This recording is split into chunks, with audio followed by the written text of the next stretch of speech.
Good morning, everybody. Welcome to today's Reading the Red. This Wednesday morning, we're going to be looking at Matthew chapter 10 and verse 28. Jesus gets straight into it, says to the disciples, "Do not fear those who kill the body, but are unable to kill the soul. But rather fear him who is able to destroy both soul and body in hell." So first of all, do not fear those who can't kill the body. So, but do fear the one that can. So Jesus is revealing the very revelation of eternity in this verse. And he's saying that there are those to fear, and it's not those who can only kill the body.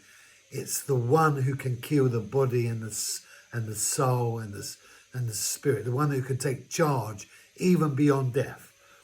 And there is a sense in which intimidators and manipulators and controllers, they have the power over the flesh in this world to restrain you, to punish you, to kill you.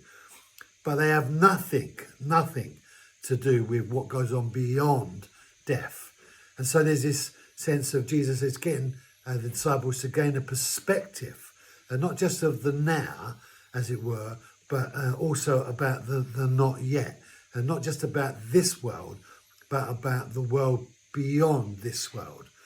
And one thing is sure, no one is in dispute about, is that everyone is going to die. Everyone has death, as it were, that they're heading towards.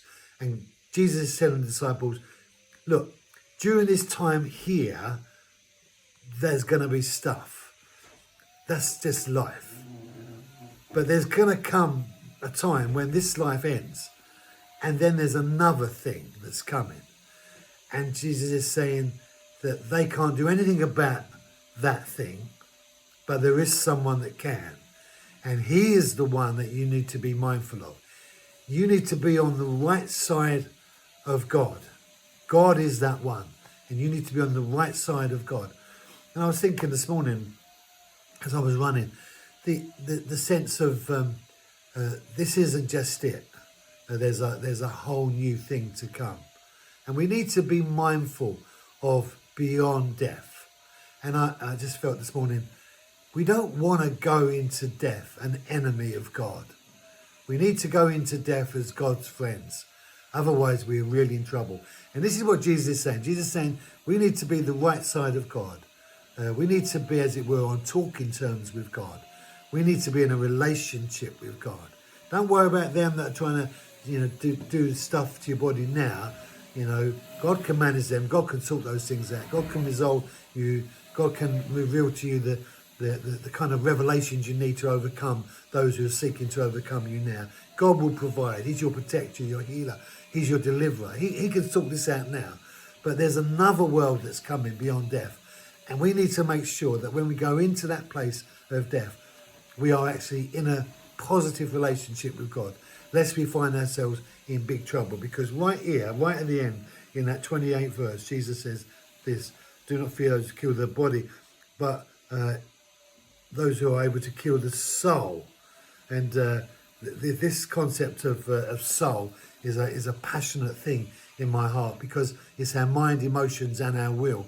And our soul is part of who we are, along with our body and along with our spirit. And you know what I think about that. We are spiritual beings. We have souls and we live in bodies. And God wants our spirits to be in control of our soul, so that we are overcomers in this world and we are in a good place when we enter the next.